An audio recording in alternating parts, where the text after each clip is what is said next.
by Rob Sherman, Deputy Chief Privacy Officer. The words, face recognition, can make some people feel uneasy, conjuring dystopian scenes from science fiction. Can someone use it to identify strangers on the street? Our institutions gathering mass databases of images that can be used to invade someone's privacy or rights? As government and non-government agencies, companies and others use face recognition technology in new ways, people want to understand how their privacy is being protected and what choices they have over how this technology is used. Like many tools, face recognition can be used for good purposes, like helping people securely unlock their mobile devices, log into their bank accounts and make digital payments. It can help people organize their photos and share them with friends. It's even being used to find missing and kidnapped children and to help officials confirm whether travelers have authentic passports. But it can also be used in concerning ways. Some have raised concerns about how law enforcement uses the technology. Others have called attention to the potential for racial bias, arguing that facial recognition systems are more likely either to misidentify or fail to identify African Americans than people of other races. And while there have been proposals to regulate face recognition, there's no consensus on whether or how to do so, and some approaches have been criticized for failing to focus on the most harmful potential uses. This tension isn't new. Society often welcomes the benefit of a new innovation while struggling to harness its potential. Beware the Kodak, one newspaper intoned in 1888, as inexpensive equipment came onto the market making photography available to the masses. They called it a new terror for the picnic. Confronting amateur photography for the first time, society could have restricted this technology, and fundamentally changed the way history was documented for more than a century. Instead, regulators took action on uses that raised concerns, for example, by prohibiting stalking or letting people sue for invasion of privacy, rather than requiring licenses to use camera technology, or written consent forms before a person could appear in a photo. As a result, people became familiar with these early cameras, social norms evolved, and the world decided that the benefits of personal photography far outweighed the risks. Face recognition and Facebook. On Facebook, face recognition helps people tag photos with the names of their friends. When you have face recognition enabled, our technology analyzes the pixels in photos you're already tagged in and generates a string of numbers we call a template. When photos and videos are uploaded to our systems, we compare those images to the template.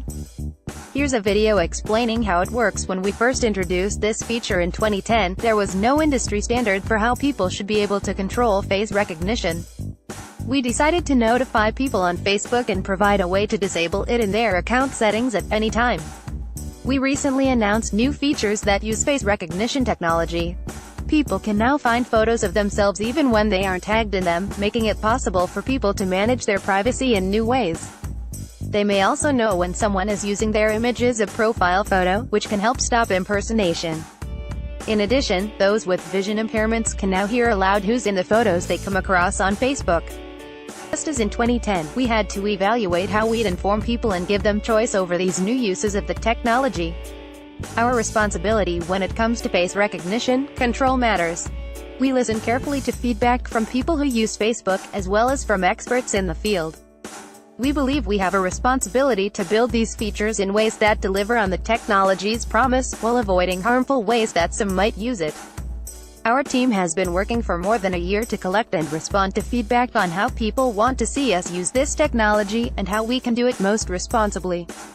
People ask us to explain how face recognition works more clearly, and to provide more prominent information about how we might use it on Facebook.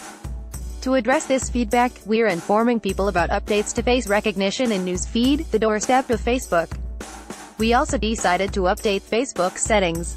Concerns about updated settings are as old as Facebook, so we didn't take the decision lightly. But we learned in our research that people want a way to completely turn off face recognition technology rather than on a feature-by-feature basis. We knew that, as we introduce more features using this technology, most people would find it easier to manage one master setting rather than navigate a long list of products deciding what they want and what they don't. Our new setting is an on-off switch. Some may criticize this as an all-or-nothing approach, but we believe this will prevent people from having to make additional decisions among potentially confusing options. Finally, we aren't introducing, and have no plans to introduce, features that tell strangers who you are. This was a common concern we heard from people when we researched new features that rely on face recognition technology. Moving forward, as people use features on Facebook that use face recognition technology, we'll learn more about what our community thinks of them, good, bad, or in between. And we'll learn what they think of our updated controls. We'll build on these lessons and keep people informed about the work we are doing to innovate and responsibly use this technology on Facebook. Of course, it's too early to know if face recognition will follow the path of the personal camera. But we look forward to the public's feedback and to working with other companies and organizations as we continue to listen and learn.